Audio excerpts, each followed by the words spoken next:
Heather Loomis, the 10-year Treasury yield is back below 2%. So is the next stop 1% or 3%? I would say we'll probably be closer to 3% than 1%. The economic fundamentals don't support 1%.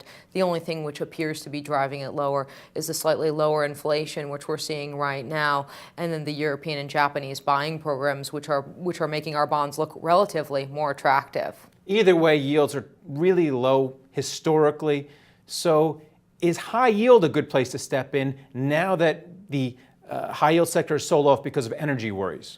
Right. I think that there are parts of the high yield universe which look attractive. We would probably say, as there's more volatility going into the Fed, pick your entry points carefully and your credits carefully.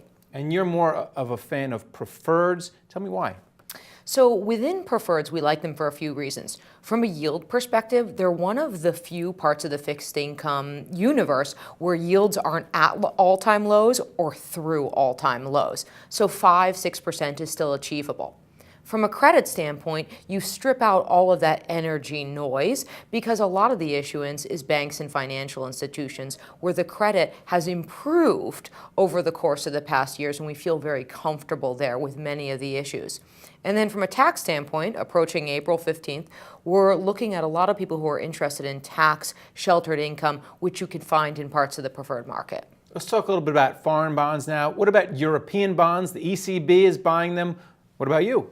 I think that the prospect of buying, over now 20% of the European issuance at negative yields is not a very attractive one. And then the other bonds which you could buy at 20% yield feel like a more binary outcome at this point. I'm speaking to Greece. So we would not be as U.S. residents, for U.S. residents, buying European bonds here. And emerging markets, what about China?